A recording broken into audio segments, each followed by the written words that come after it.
Each year, as a nation, we come together on the last Monday of the month of May to observe Memorial Day and honor those who gave the last full measure of devotion to protect the ideas and values of our United States. Originally conceived as Decoration Day following the closure of our country's Civil War, Memorial Day was born in the tradition of cleaning and decorating the graves and markers of fallen Union soldiers after the last winter snow had melted. Wisconsin families went to their churchyards and cemeteries, washed the stones, tidied the plots, and decorated them with spring flowers. On Memorial Day and throughout the year, let us always remember and be grateful for the ultimate sacrifice that these soldiers and soldiers of all wars and their families gave so that we can live a free and fruitful life here in America. Sergeant First Class Matthew Pionk, Lance Corporal Harry Timberman, Specialist Kenneth Cross, Lance Corporal Adam Van Alstyne, Staff Sergeant First Class Dan Gabrielson, Staff Sergeant Jeremy Vrooman, and Sergeant Chad Allen. This Memorial Day, I will be remembering my brother's dear friend, Eric Ivey, who was a United States Marine and took his life when he was still a very, very young man. Something that is still a persistent problem that we are hoping to address both in the legislature and in the military, how to prevent soldiers from getting to the point where they feel hopeless and taking their own lives, providing support as best we can, both through legislation and through being good battle buddies in the military.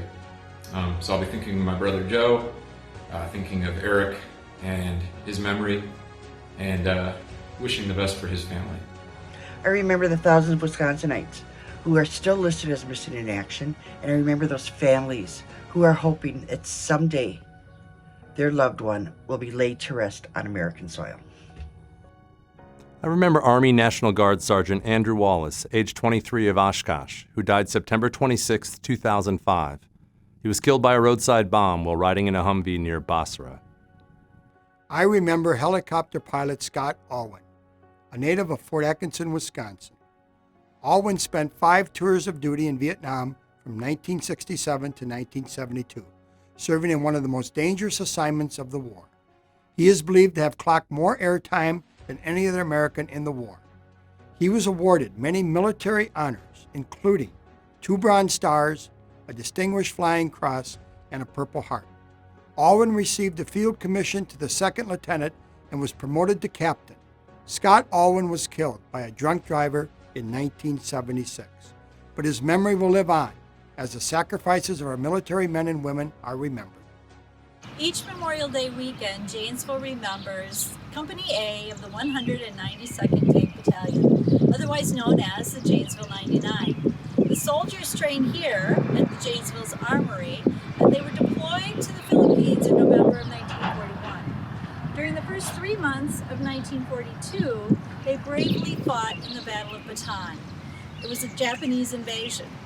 On April 9th, they surrendered, became prisoners of war, and endured the Bataan Death March.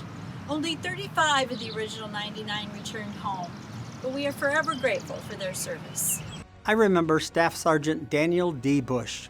Staff Sergeant Bush grew up in my community, attended school with my siblings, and attended our community's church.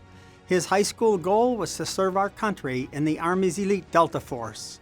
On October 3, 1993, Staff Sergeant Bush, the Delta Squad, and helicopter were shot down by enemy fire in Mogadishu, Somalia. After the crash, he immediately exited the aircraft, took control of a key intersection by himself, and provided suppressive fire against overwhelming enemy forces. In those actions, Staff Sergeant Bush saved his fellow team members, but lost his life. I'm speaking today to honor not only Staff Sergeant Bush, but every military member who has served and given their life for our country. Their service is not forgotten.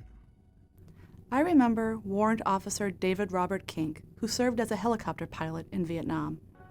He graduated from Middleton High School in 1967 and worked for the Hub clothing store in Madison before entering the Army in 1968.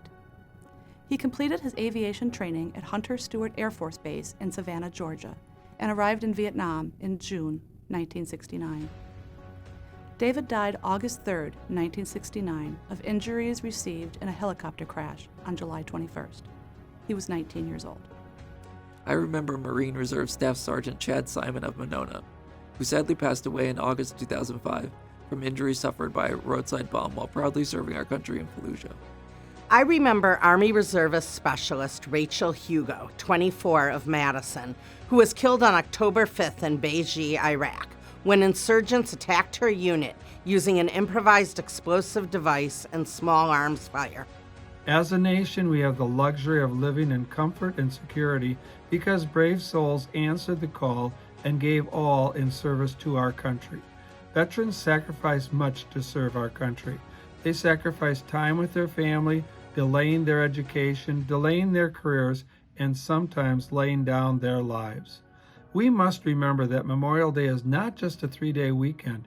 There is a reason that we have that Monday off, and I urge all of you to take a moment to reflect on the soldiers that have died in service to our country.